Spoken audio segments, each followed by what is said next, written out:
Well, welcome everyone to the Twisted Bricks podcast, where we talk all things horror, sci-fi, and fantasy brick filming. Today I'm joined by Starwarsstudio100, a name I know many of you are going to recognize. He's a prominent YouTube brick filmer with quite a few heavy hitters to his name, including LEGO SCP Foundation, Containment Lockdown, and LEGO Zombie The Outbreak, which has a staggering 25 million views on YouTube. It just boggles my mind.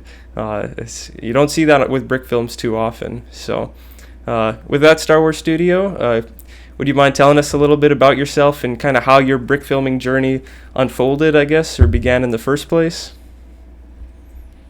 Well, where should I start? Well, basically started animating in like 11 years ago, but my first animations I've uploaded in 2011 because I forgot my password of my YouTube account. So, which I made in 2010. But I first started like really experimenting with animating in 2009, and thereon I just made animations because it was fun. Major inspirations were pizza movies, Force Fire 101, Cash and 8, and one guy named Fire Breath Luigi. His YouTube channel doesn't exist anymore, so he made like really simplistic animations like Lego War and such, but yeah, sadly didn't really stood the test of times, and unfortunately his animations are deleted.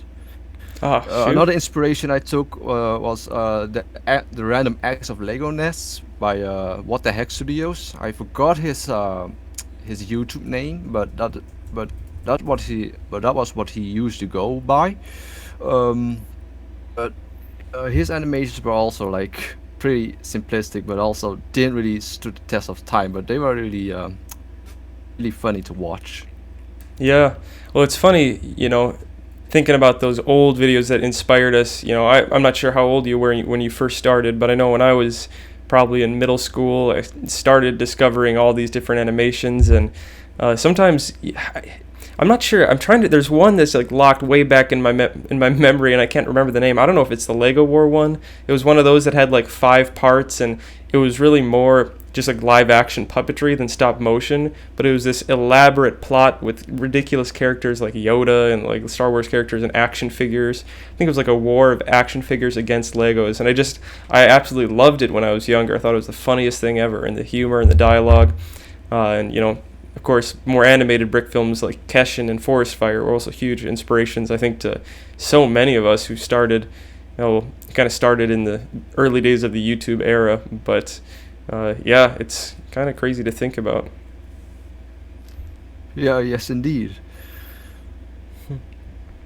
So did you, let's see, as far as, obviously there's the brick filming inspiration, but, the content itself, you have a lot of you have an interesting combination of like fantastical stories, like the, what's that one, the weird and wacky, Gateway to the Land of Weird and Madness.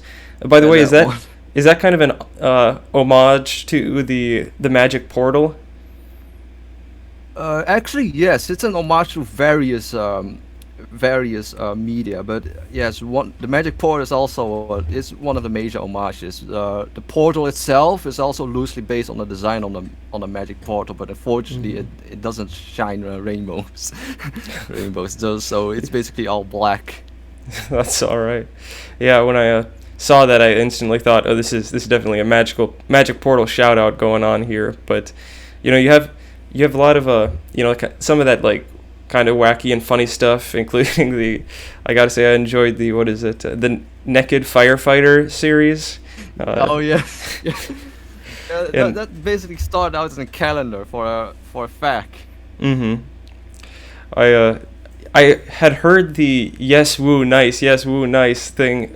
I'd heard that as like a sound clip somewhere before, or I don't know if that's used on the Discord for Bricks in Motion, but I had never figured out where it actually came from until I saw that one recently. So that's pretty funny. It's basically an inside joke in Bricks in Motion. So so I decided to include that one. I gotcha. Yeah, that's really funny. But yeah, so you have these kind of silly stuff, but you also do a lot of like pretty intense stuff. A lot of large scale war themes going on, or kind of you seem to have this theme where there's this innocence or these innocent characters, or somewhat innocent, in these harsh scenarios. And the two that kind of come to mind there are, of course, there was the SCP Foundation containment lockdown, where you've got the monotone angel, who's basically just a young girl who has crazy power. But then you also had, I think it was Innocence, Lego War, A New World. And you have this incredible visual storytelling scene in that one, especially, where there's a boy, a girl, and this guy wearing a gas mask, a soldier. So I guess I'm just curious, where does the inspiration for those stories come from? These historical war, or the zombie, apocalypse. Can you trace that to anything in particular? Yeah, it kind of depends on the specific brick film, but usually I try to do different kind of stuff rather than just keeping making brick films in a specific genre. So yeah, the SCP Foundation. That's basically I kind of wanted to, what I wanted to do is I wanted to create something rather emotional, something that isn't really well explored in SCP Foundation. Usually, if you think of SCP Foundation, basically you think of the containment breach, where monster escapes, you have to survive monsters, and or the SCP is trying to be contained in the end, which also appears in the containment lockdown because it's basically an homage and a love letter to the SCP Foundation and its community.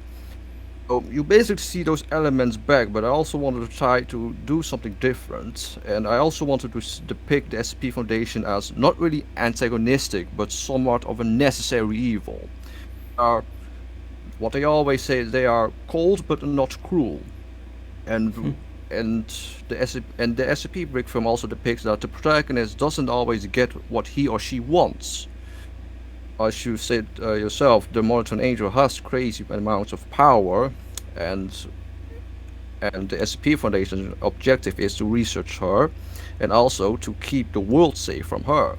Well, the contrast of Jason, of the characters, he basically believes that she is not a monster. She's just an ordinary girl who deserves, and who basically deserves what all the other children are enjoying, like having friends, and well, education, basic, pretty much freedom. Well, Stetson, basically the antagonist, basically says that she is a danger to the world, and he wants to protect the world from her. That's basically what I wanted to depict in the SCP brick film. There is no really good or evil, which is basically the opposite in the Land of Weird and Madness series, where evil and good are already defined. Mm-hmm. Yeah, it kind of strikes me as Stetson is an evil. It's kind of like on the side with Jason, the ends don't justify the means. It's like first principles. She's a girl, and she deserves to live as a normal girl if that's at all possible. That should be the priority. But of course, on the SCP side, the ends do justify the means. More, I don't know, the greater good. The greater good versus the needs of the few versus the needs of the many, so to speak.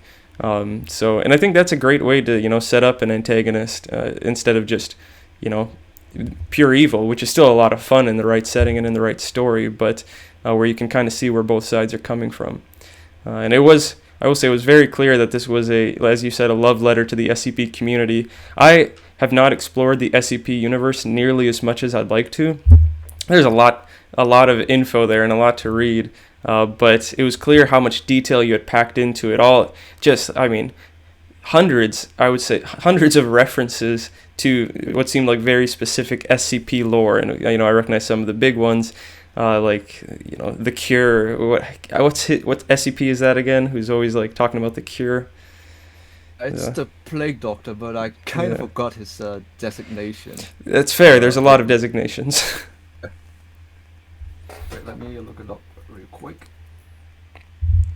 Yeah, that one and a few others very recognizable. It's SCP-049. There it is. Yeah. No, that's something I was so pumped when you announced that film because it's always struck me that the SCP seems like the SCP universe has so much potential for expression through whatever medium, especially like brick filming. I know there's a decent amount of SCP brick films out there, but I still feel like there's a lot of untapped potential there. So I definitely was excited to see that. Yes, indeed. Usually, I wanted to include also the well-known SCPs like the Plague Doctor, the statues, but I also wanted to include like the less-known SCPs. Like think of what kind of SCPs? For example,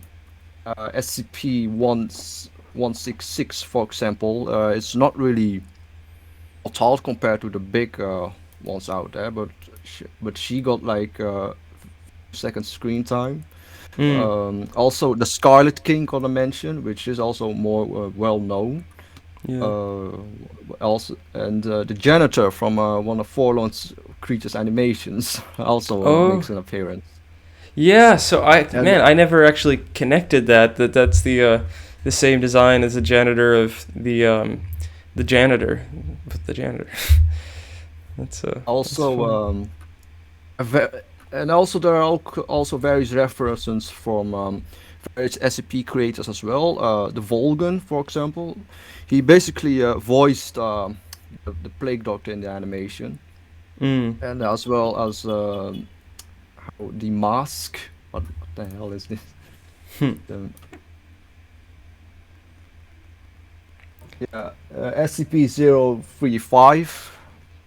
He also appears and is also voiced by someone who also voiced him for some other SCP related content from Touch Stop videos. Oh wow. So he's as well. So a lot of SCP content creators also lent their voices in this animation. Yeah. Lord Bung, he voiced his own character Connor, Hmm. and also SCP Illustrated. He voiced the O5 council member uh, in the last scenes. Jeez. I couldn't believe how many voice actors you had. Obviously it was in as far as the voice acting goes, you approached it almost as like a community project with SCP and brick filming. So I'm curious, how did you go about, obviously there's some cases where people had voiced these roles before and it made sense to cast them, reach out to them. But how did you go about like designating roles, getting all those recordings? What did that all look like? It must have been quite a process. It was to be honest, it was a logistical nightmare to really because I'm sure. it kind of depends on usually if someone already has voiced for me before, so it might be easier for me to contact them, but also if they have time and if they have voice acting experience before, because usually I just go around my friends group and ask, hey, do you have time to voice for this? And some say yes. They usually say yes, they can, but there are also cases where they cannot because of time or because of other reasons. But in terms Mm. of really casting specifics, I really don't have I don't really have a protocol unless I want to cast someone who speaks a different language than English. Then I basically cast that person because he can speak a certain language that I want. Yeah. I couldn't. That's another thing that I wanted to bring up. You have a lot of videos where there's a lot of non English language being spoken, which it does provide this kind of depth and uniqueness that you don't find with a lot of other brick films, targeted towards a generally English speaking audience. So I'm curious, do you ever voice act in a different language? 'Cause it seems like I haven't like dissected the end Oh, credits to see, but I'm curious, like, what that, again, the um, logistics is there. I don't credit myself as a voice actor in my animations because it feels kind of weird. But yes, I Mm. did voice act in various languages. I voice acted in Cantonese, which is basically a Chinese language. I voiced a couple of lines of Mandarin. I've also voiced Dutch, Hmm. and also German, also a Yeah. bit of Japanese. That's pretty incredible. Can I ask where are you from originally, or what's your native tongue, or is it Yeah, my English? native tongue. Well, not no, English is not my native tongue, but I my native tongue is not really well. It's kind of hard to explain Yeah. because my because I already speak two languages during my upbringing. So Hmm. yeah, native tongue. Hence, native tongue for me is pretty hard to define. I got you. What were your two languages? I primarily speak Dutch, but also Cantonese. But there are also cases where I just speak English. Okay. Dang. Yeah.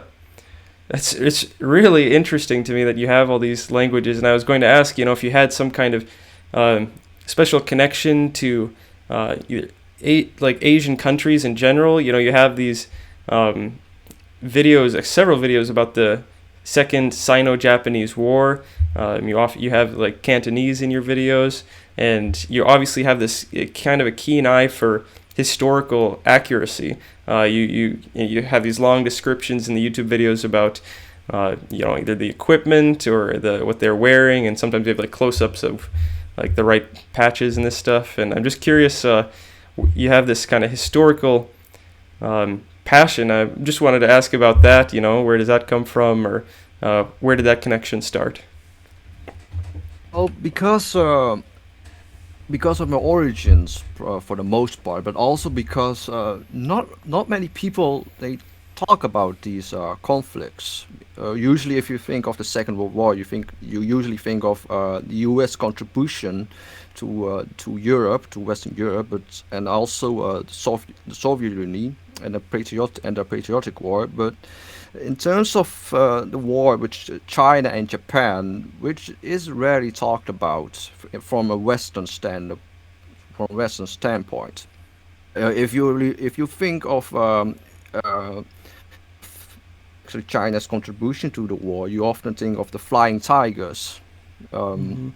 American volunteer group who were active in China during the Second World War. And from one point, I can understand because it's not really um, well interesting if you look from a Western point of view.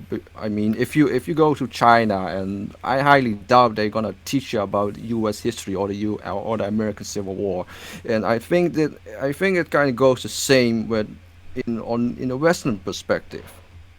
Mm-hmm. And yeah, I did kind of said in a comment before that the Second Sino-Japanese War isn't really talked about. It's often overlooked, and yeah, people they usually don't agree with my assessment because they just say for Hmm. because they usually say from yeah, it's not in our interest. We don't really it can be said the same from China because they of course don't really teach history from other countries other than themselves. Mm-hmm.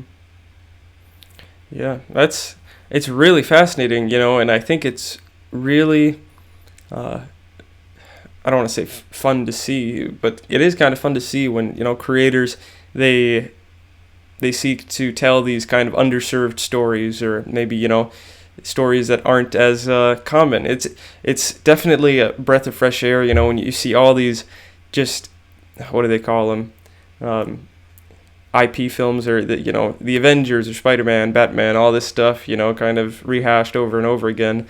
I want to give kudos to you for doing that. Obviously it comes Thank you from, very much. yeah, clearly a passion project for you, and I think that's very cool. Um, I will say, even in those World War II videos, uh, and all your war stories, it seems like you have a sense of humor that kind of stretches throughout your films. It's a dark humor, of course, but it really works with brick filming. It's you want to throw a little bit of humor in there because it is a child's toy, as some people, would point out. Yes. But I thought in SCP, the outbreak or containment breach, I thought there was a few lines that just actually they made me laugh. They were just really funny and just kind of well voiced as well. And that was a few. I just want to like point out a few of them. One was when Jason says, "Oh, I don't have much of a choice." Like, I'm glad you could make it, Jason. I don't have much of a choice. And the guy's like, "Ha ha." Well, enough chit chat. It's just like really well delivered, and it's just funny. And then, what's going on? When everything is going crazy, and one guy's like, "Oh, there's no time to explain," and then somebody runs by freaking out, and they're like, "Containment breach!" Oh, well, that pretty much sums it up. So there's a lot of funny one-liners there. So, do you have like an approach or a certain process you kind of go through when writing scripts, or even like just from beginning to end of a production? How do you do you come up with the idea, write the script, do any storyboarding? Like, is there a standard creative process, or does that change every time? It does change every time because I rarely storyboard my brick films because they really take a lot of time. I mean, storyboards are convenient if you work in a team, but if you're basically Mm-hmm. working alone, then I don't think that storyboards are necessary unless you really want to animate very complex scenes. For example, Mm-hmm. the Battle of Mo Wall. I basically had this entire space scene where you have starfighters fighting each Yeah. other. I did not storyboard that, but it might have been convenient if I did. As for writing scripts, I basically just uh, watch watch movies, watch other brick films for inspiration, and decide from, oh, this is funny, or maybe I can include this or somehow, or I just write an outline of the story for, all right, this is. Alright, this I got inspired by this either by watching movies, looking outside, watching break films, and I want to write a story around it, or I want to write my own interpretation around it. Hmm. I gotcha. Yeah, for some projects, I mean, for like Lego Zombie Apocalypse series, I started storyboarding for the second season, and that definitely does help. Again, with like scenes where there's dialogue, it kind of depends, and then, but for certain like carefully orchestrated shots where like there's a very specific effect you want to get across, um, I feel like that can come in handy. With the project I'm working on now, the Void War, I was like, there's no chance that I'm going to storyboard this thing. Storyboarding an entire movie that you're trying to do it just would be such a time suck and kind of unnecessary. But I did do shot lists, so I have like a generally like, okay, it's going to do like a medium shot here, close up, pan here to here, and then I feel that works pretty effectively for me because I can just cross them off as I go and I can make sure I don't miss anything because I'm not shooting it chronologically. But yeah, sometimes there's just no time for storyboards, and I'm a terrible drawer, so that doesn't help my case.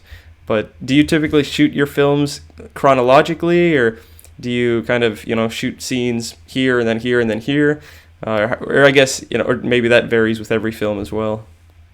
It also, yeah, it kind of varies because sometimes you have before one scene that takes place in one room and the next scene takes in a different room, but the scene after that takes place at the same room. So I usually just animate everything in that same room and then move on Hmm. to the next.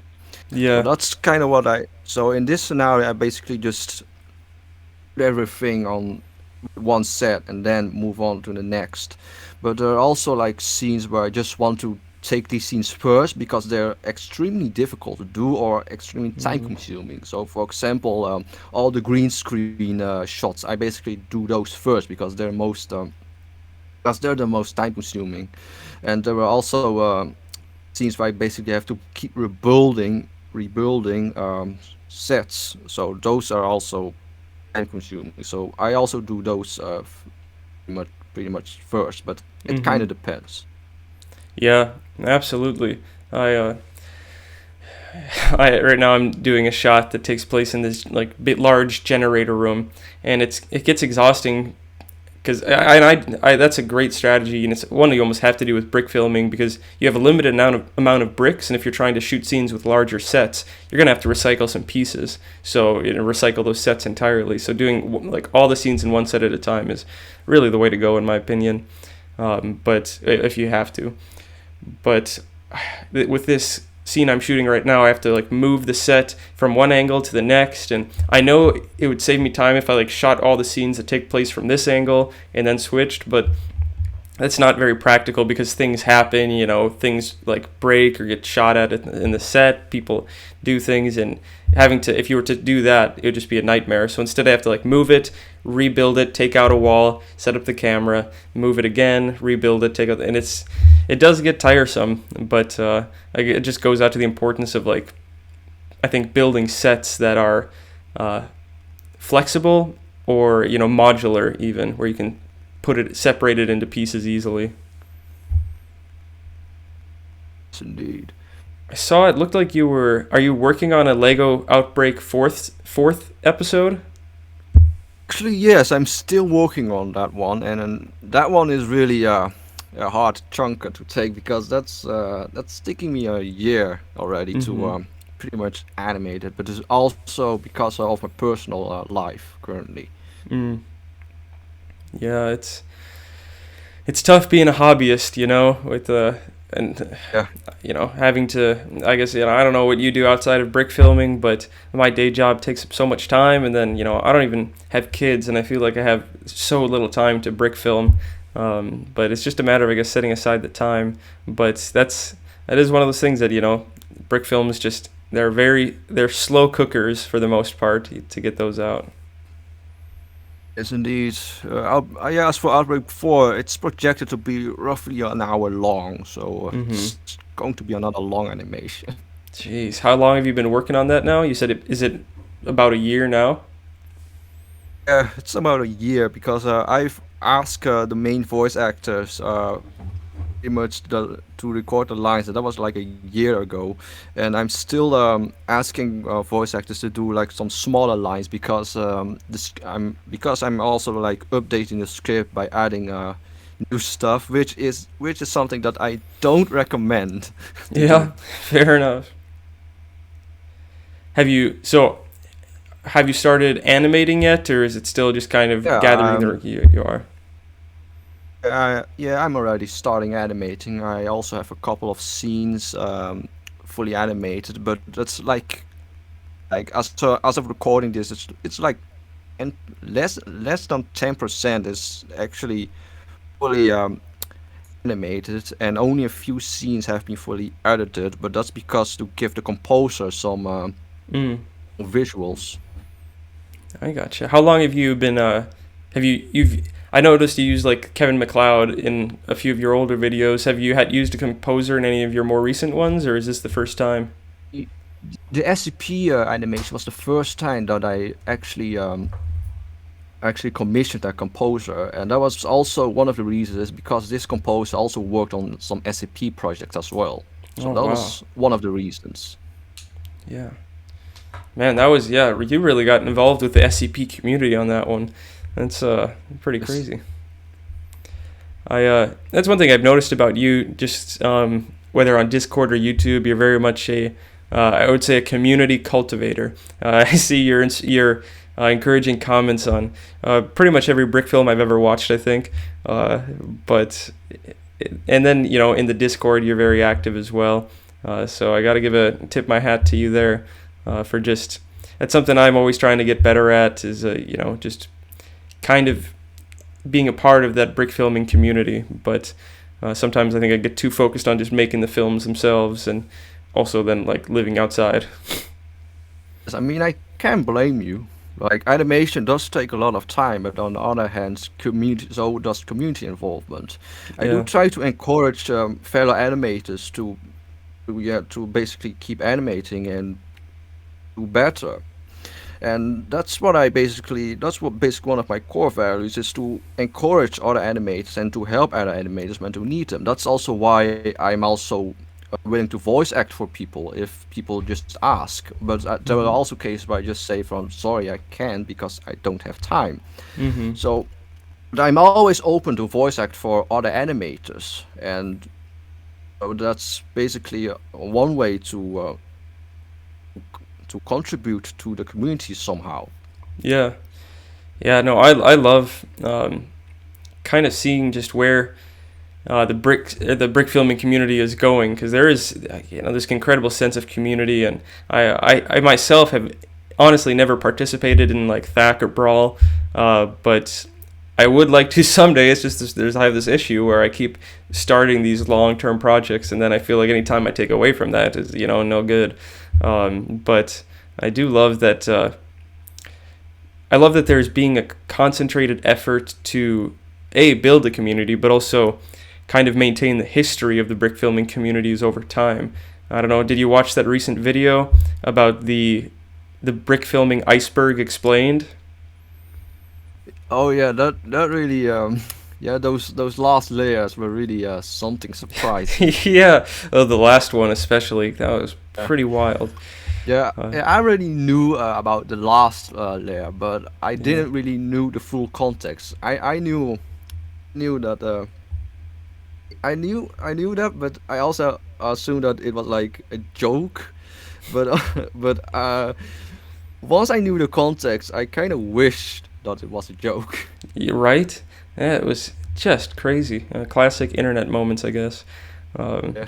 But yeah, it was really fun to watch that video, and I think the effort that all those guys are making on Bricks in Motion, all you guys, is it's kind of like creating a shared culture and history for brick filmers, which again I just want to say I'm super excited about, and I'm glad somebody's doing that. The amount of work and time that I think it's like that Penta and LOTW Studios put into maintaining the history, it just boggles my mind. Yes, it is. Yes, the brick film community does have the rather interesting lore. One of the most interesting ones was the Great Schism, which Oh also yes, has been mentioned in the iceberg. the Great Schism. It was so funny watching Sanjira like read, or all of them really. There were some really funny when they read the comments or like the hot takes.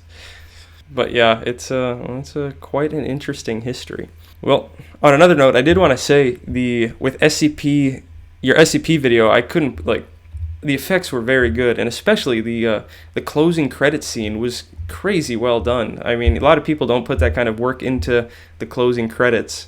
So I'm just curious, what editing programs do you use, or animation programs? What's your hardware and software kind of situation?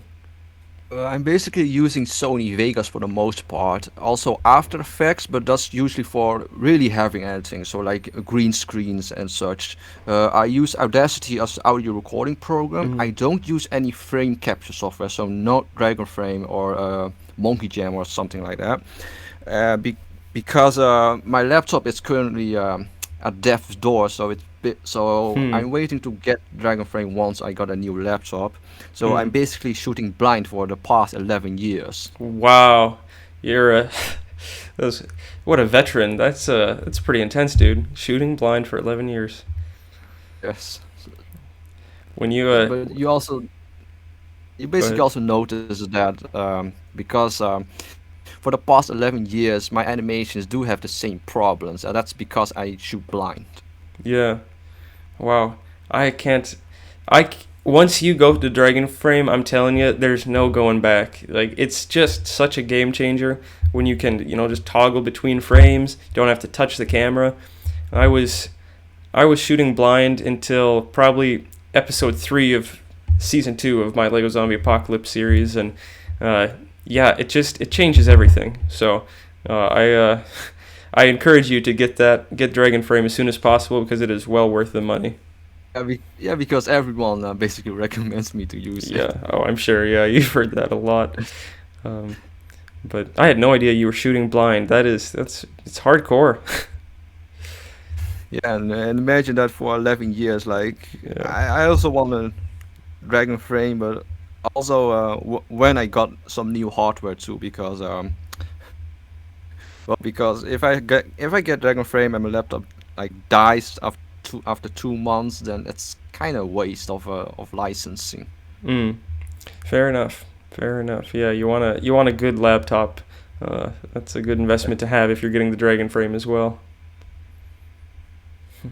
Yes, indeed. Yeah, that whole Sony Vegas and all those. It's a world I've been a Mac guy my whole life. So, and not that I'm prejudiced against PC, but I've never explored those worlds, and I've never even messed with Adobe After Effects. It's all been HitFilm Express. Well, starting on iMovie, HitFilm Express, and yeah, other Mac compatible programs. But it is, it's wonderful to live in a day and age where we have, no matter what you're using, you have access to just incredible software, where you can make essentially professional grade stuff. Yes, indeed. Yeah. Well, with that, maybe we should transition over to our brick film picks of the week. The theme this week was creatures or monsters, and maybe you want to tell us about your choice first and kind of what made you choose that one. Yeah, I basically chose dragons or SCP dragons from a fallen creature. It's basically an animation of the SCP. Well, what was the designation again? I keep forgetting those. Yeah, Um, it's a lot of digits. yeah, it's basically SCP 1762, also known Where the Dragons Go. And what I specifically liked about the animation was that it incorporates like some sort of paper animation of the dragons, but also in a mix with Lego animation itself, which kind of ties in with your pick, where they also made use of some other elements that isn't Lego. Mm-hmm. And what I especially love about this brick film is that one upshot where the character is basically looking up at the Oh ceiling and yes. the dragons like flying around her. So that was basically something that really struck me because it is something that is I not quite easy to do, or it hasn't been done a lot in animations, based on what I've seen. Pretty much the ongoing joke is in the community is like if you have a ceiling in your brick films, then that basically means that you have reached the apex of animation. Yeah, yeah. It's so funny. I remember watching the kind of the behind the scenes of the janitor. I think it was where he kind of showed how he achieved the ceiling effect. It's crazy simple, but incredibly effective. And I completely agree. Like probably 99% of footage in brick films is the ceiling doesn't exist, or you just never look up. But I have to agree with you that shot where camera's looking upward and you're seeing these origami dragons flying around her in the circle and the light is beaming from above. I mean, not to be like cheesy, but that was probably one of the best single shots that I've seen in brick films, at least in like easily the top 10 of all time, at least from my Yes, I opinion. agree. Just beautiful. And I agree, it was nice. It's nice to see sometimes elements, non-Lego elements that are also not just clay in these films. It's uh, like the cardboard box was very effective, and could you have done a brick built box? Sure, but it had this really nice texture to it, and I thought it worked really well, and it also worked well with the origami dragons, which was a really impressive effect. And I'm curious, have you done any 3D animation before, or kind of messed with that world? Actually, no. There were some of her friends did recommend it to me, but I always declined because I want to do my effects like as practical as possible, so also Mm-hmm. including my sets. So I'm kind of, yeah, I'm staying. Yeah, I kind of have basic. I basically stay a bit of a distance towards CGI, but it's not because I'm prejudiced against it, but it's kind of something that isn't quite for me. Um, Yeah. Personally. I mean, I find it rather interesting CGI and such, and I think there might be something in the future where I just have a shot or a set where I just cannot do it in real life. So therefore, I do have to rely on CGI. But so far, I haven't really came across such bottleneck. Yeah. So yeah, it so I think CGI is a very convenient tool, and CGI animations, especially for Lego, does become better and better over the course of years. but so far for me, it's not something that I'm currently aiming for. I gotcha.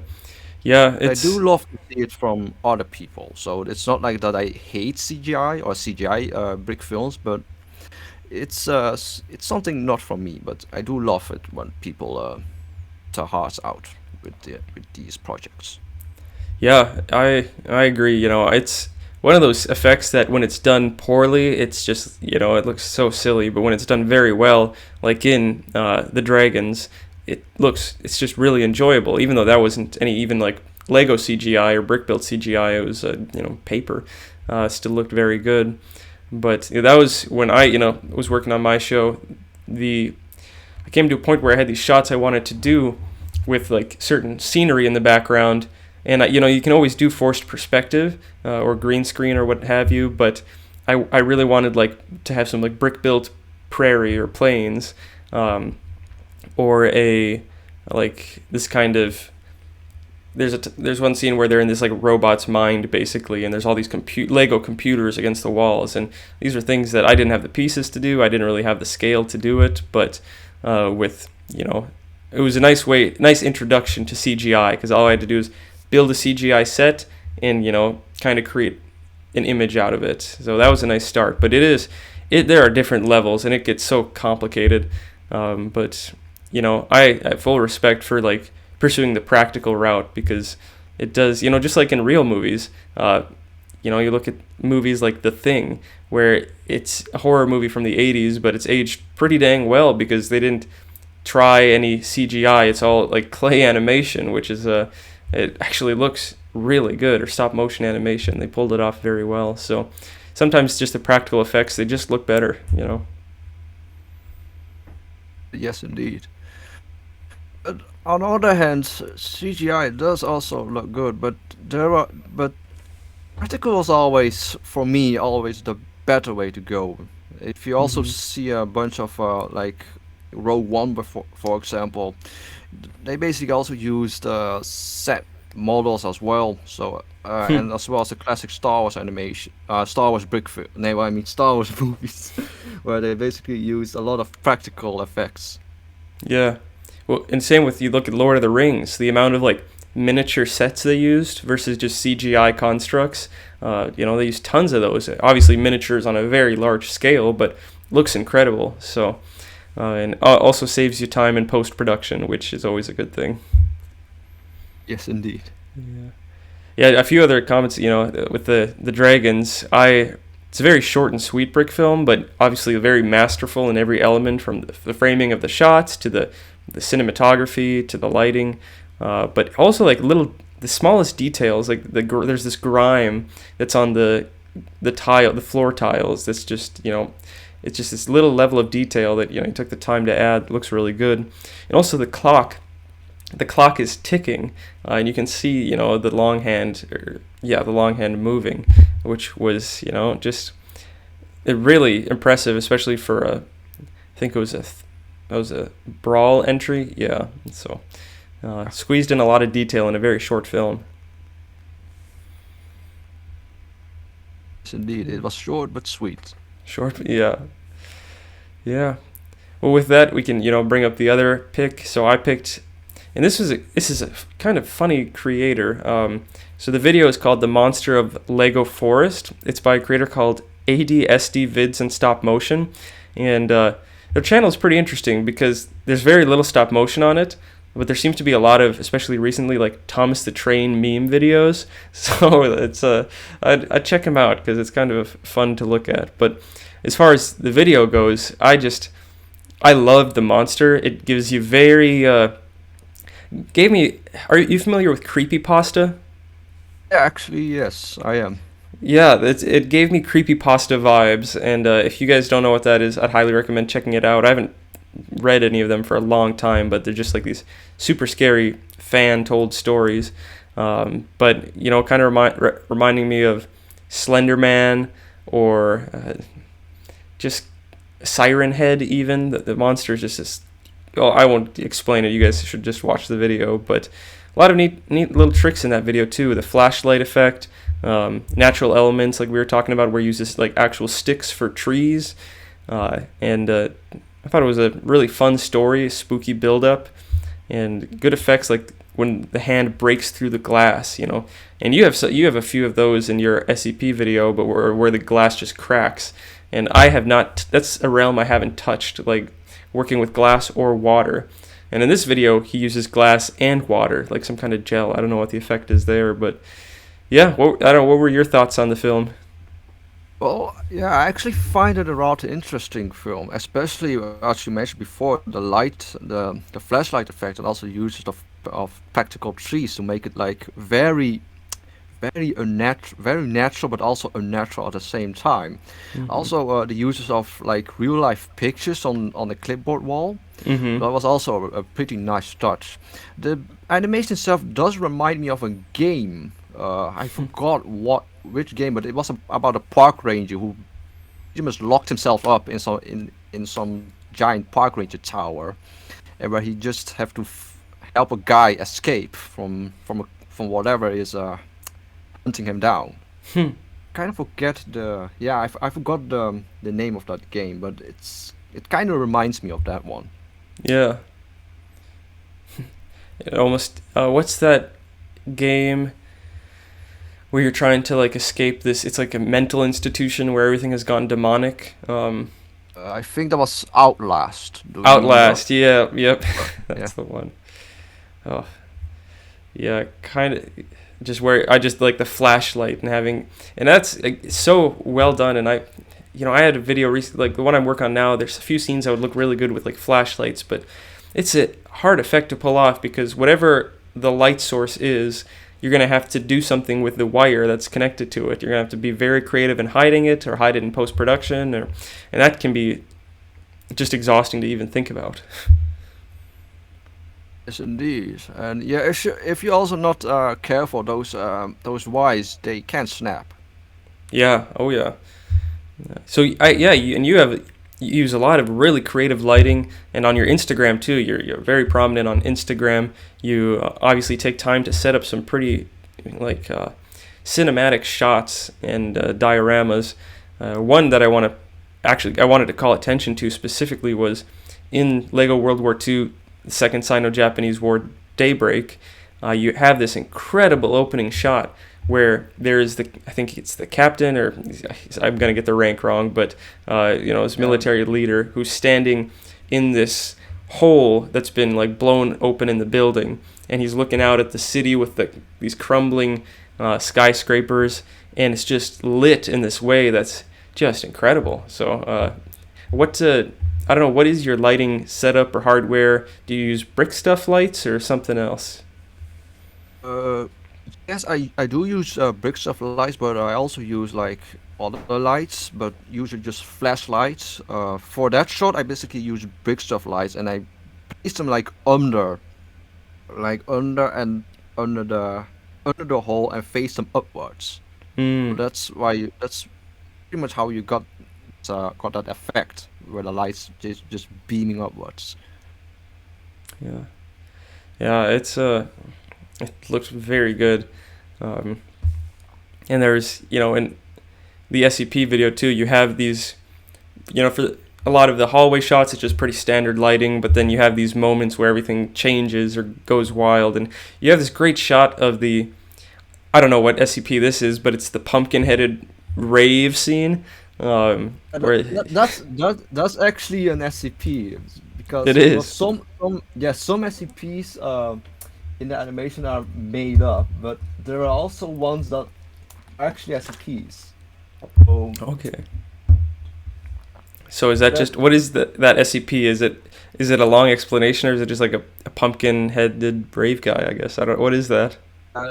uh, that is SCP-2331, and yeah, that's basically just a raving pumpkin head. it's, it, it's basically a raving pumpkin GJ. That's so funny. Uh, God, I love the Scrave Crow. Is that it? Yeah, I think so. Oh my Because I God. don't know his nickname, but I just looked up SCP declination. That's also what I kind of wanted to show in SCP animation, because often if you think of SCPs, you often think of the shy guy, the plague doctor, pretty much scary monsters who gonna hunt down your ass Yeah. and eat it, but and eat your face. But there are Yeah. also SCPs that are like totally weird. For example, the that flamingo is also like that's actually an SCP, the flamingo, Oh. and there was also like short where some Japanese schoolgirl is like stabbing a scientist. That's also an real life SCP. That bear who pretty much ear rape you. That's also an SCP. So Yeah. SCP, It's yeah, so SCPs is not just scary monsters, but there's also like like completely wacky anomalous objects. yeah. Oh, that's part of what makes the universe so fun, because you don't know if something's gonna be like just silly or if it's gonna be the darkest thing you've ever seen. Um, but oh, what was the yeah, that was one of the funny things about your videos. As I'm watching it, I'm like, I have no idea which ones of these are actually like specific references and which ones he just made up on the spot. 'Cause that's just like what the SCP universe is. You could be literally anything. Even the dragons, that's a seems to be a non-malicious SCP. Just I don't know what. Maybe there's a deeper story there that I should probably research, but it was kind of a sweet moment. Uh, I'm reading about SCP-2331 right now, and it says SCP-2331-P is a phenomenon that occurs in any area in which SCP-2331 appears. Blah blah blah is the spontaneous organization and generation of equipment typical of a medium-sized festival that involves a light set and electronic music, colloquially known as a rave. SCP-2331 will assume the role of a disc jockey. It's just like, who the hell comes up with this stuff? There's also SCP-387. That's basically a tube of basically Lego. Just Oh yeah, Lego. It's sentient Lego. And SCP-387 also makes an appearance in the SCP animation really. as one guy wearing a red shirt and blue jeans. Oh, I gotcha. It's it's basically that one guy who just walk casually until someone shoots him and where his face just change. Yeah, no, I do remember that actually. That's funny. That whole scene, it reminded me of. I assume you've seen the movie Cabin in the Woods. Yes, that entire scene is pretty much based on Cabin in the Woods, so Yeah, where everything goes haywire. yep, and there's all these crazy. Yeah, that's. Oh, I feel like people either love that movie or hate it. I absolutely loved it. It's just very weird movie, but so much fun to watch, in my humble opinion. Cindy. Yeah. Yeah, so basically that entire segment is just a reference to Cabin in the Woods, which does share some traits with the SCP Foundation. Yeah, yeah. No, that's no, it was a lot of fun, and it's obviously very well received by both the SCP and brick filming community. So kudos Yes, to you for that. which actually was kind of surprising to me because I didn't know that if this animation was going to be a success or a total backlash Hmm. situation. Yeah, well, it was definitely, and that's again where I'm saying I feel like there's a hunger for SCP content in a vast variety of forms, and I think you definitely see that. And I'm sure people who are drawn to your channel, like zombie apocalypse stuff. There's a good chance of overlap there between liking that kind of stuff and SCP. So I'm not. It's a pleasant surprise, that it was that successful, but also, long form brick films just aren't that common. So when you have like when people see that this is a 50-minute film or however long it ended up being, maybe closer to 60, about SCP, and it looks really cool, like that's a ding ding ding moment for a lot of A kids. long And yeah, long form break films, also known as feature length animations, they usually don't get a lot of appraisal in the community. One of the reasons is because they're long. No one's yeah, they usually don't want to sit like 50 minutes and watch the whole thing. yeah. Another reason is a lot of contests and a lot of events don't allow feature length animations because they're like really long.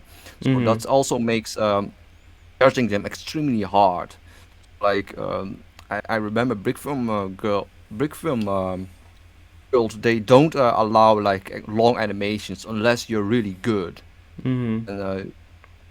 And but there are also cases where they do allow like for brawl and fact, but no one makes a 1 hour animation during those events, so the chance of those actually appearing there is really small. Yeah. Yeah, they're not really well. Yeah, this is from my perspective, so I'm not sure if it's true, but they aren't really well that appreciated. And I also kind of discourage people from making long animations unless they have the proper experience in animation. So if you're like animating for 2 years, then I don't recommend you to tackle a 50 plus minute animation. So I Mm-hmm. think if you really want to make a feature length animation, then you need to like have some experience because one of the issues with feature length animations is because of the time and also the consistency of style, and because it does change over the course of time, and keeping your animation style consistent is extremely difficult because you as an animator also develop your skills. 100%. I completely agree with you. And that's something that frustrates me. It doesn't frustrate me necessarily, but I look at like the Lego Zombie Apocalypse 1 and 2, from the beginning to the end of both of those films, there's a stupid amount of improvement, where it's like the beginning just looks like, in my own opinion, looks like garbage compared to like the last episode or the last scene. And that's why, but that's what it takes, and people, I would say, don't be afraid of that necessarily, because it's just how you're going to grow, whether it's through shorts or a long form. It does, as long as you're brick filming and you're pushing yourself, is really what matters. And that's kind of my goal with the movie I'm working on now, The Void War. Is I finally am at a point where I feel like I can make a long form project and keep the quality consistent throughout. Like, I've reached a level of quality where that it's the curve has kind of flattened a little bit. But it is daunting, and I think part of it, the danger of starting a feature like something really long, is just burnout. You're especially if you've never done that before. You're gonna start. You're gonna have this grand image, and then you're gonna burn out because you didn't really realize how big of a project it was, and then you're not gonna brick film for years. Yes, I've seen that happening a lot in the community where people just want to make not even a 1 hour animation, but like 5 minutes, and they already have a burnout or they lose motivation. Yeah. And so making feature length animations is not for everyone, but it is also considered to be oh, not necessary to make a long hour animation. It's just a side thing. It's making a long animation shouldn't be and never should be a goal. Mm-hmm. I don't make long animations because for the sake of them being long. I basically make them because for one, I don't expect them to be this long. I usually just gravely underestimate my animations. One time I just expect one animation to be like 10 minutes. Turns out it turns to be almost an Oh my half an hour gosh. long. So I don't plan my animations to be this long. It just happens Mm-hmm. because of my process. So Yeah. and yeah, I heard one guy who basically wants to make a long animation because he wants to make a long animation. Not, and I basically say, don't do that. It's gonna burn you out. That person also didn't have the experience, Mm-hmm. and yeah, it's also of a necessary goal to make a feature length animation. It's just well, it just is something that just happens. It's something that you cannot control unless you're gonna cut off scenes. But it's something that's well basically just something. Least if you want to like be an actual aspiring animator and actually be serious, then yes, it should be like a small goal, it but you shouldn't like dedicate or resources at it just for the sake of it being long. Yeah, I Because agree with that. because because no one is gonna to watch a 1 hour animation that is just copy. Let's just have a very oh, It's all it's not filler. really nice to say, but like kind of choppy animation, bit of crap, and a very generic storyline. No one's gonna watch that. Hmm. And why not dedicate that time to make multiple of these animations, and at the same time you also gain some practice and experiences. Hmm. Yeah. No, I feel like that's very valuable when you're first starting off, just doing shorts, doing like even, you know, you can do tests. Like, I remember I used to do like shooting test or Star Wars test or these little like test animations. And that's a fun way to kind of learn certain techniques. But I tend to like pair the two, just like make it, or at least I used to make a short video and try something new in that video, whether it's water animation or whatever it might be. Uh, as far as like brick film length, I think it does come down to what is the story that you feel compelled to tell.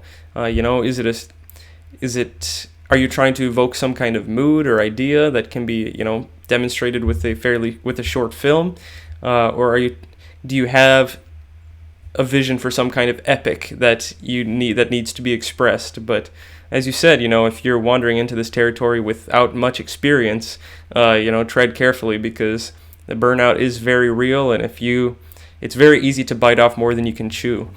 What was the in that iceberg of brick filming video? Do you remember the name of the one that was like one of the most hyped up brick films of all time that never got finished? I can't remember the name of it. I think it was Melting Point. Maybe that was uh, it. It was like a medieval one. oh no, that was, I think that was Bound, but that one was finished. Yeah, Bound got finished. There was one other, and I'm drawing a blank, but it Yeah, was like this crazy fantasy medieval story that it had all these shots. It looked so impressive, and they came out with a trailer, and the hype was built up for like 4 years, and then they never finished it. They just couldn't get it done, and it's super sad when that happens, and I pray that that won't happen with my film, but it is a very real obstacle that people come across.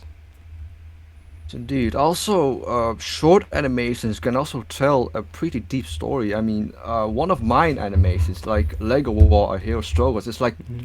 2 minutes long, but already has a pretty deep. It also has a rather simple but a deep story behind it, which you usually don't quite see a lot. Hmm. Yeah, and that's where I love these contests like Thack and Brawl because they kind of force you to how can I condense a story as effectively as possible into just a few minutes, basically, and that's I think a good thing to practice. But I also think that these contests shouldn't really be taken all too seriously either. That's why I basically made the Naked Firefight, because these are pretty much joke entries and shouldn't be Yeah, taken too serious. yeah, That's that's also fair. why they never actually got nominated Yeah, or ever mentioned. But that's also not my aim to make this. It's just because for the fun of it. yeah, And well, some people they do want to be competitive, but personally, that's not quite what animation is about. I mean, yeah, sure, it makes you motivated, it makes you pumped up to be better, but on the other hand, uh, we all started brick filming because it's fun. We all started it because it's fun, not to beat someone, or hmm, not to make money. Those are all side uh, side goals. And no one really started making these animations because of these goals. I mean, if you make animations just for the sole reason to make money, then either your animations look extremely generic, or look for something else, because earning money from brick films is just, it's extremely hard, and also yeah, not really well, to call it, not really rewarding. If you sure, it's nice to get money from something you do you love, but it's not something you and earn a living from. Mm-hmm. So Yeah. I think those are great points, and I think that's probably a good note to end on. So, I want to thank you so much for your time, Star Wars Studio. It's been an absolute blast finally getting to meet. I feel like our YouTube careers have kind of existed in tandem for a long time, and I imagine yes, there's a indeed. fair amount of crossover audience between the two, at least as far as zombie films are concerned. But I'm very glad that you were willing to meet with me, and I'm sure a lot It of our was a mutual great fans are honor going to to. be here. Oh, thank you, man. The honor's all mine. But hope you have a wonderful day, and thanks You again. too. Take care, man. Thanks.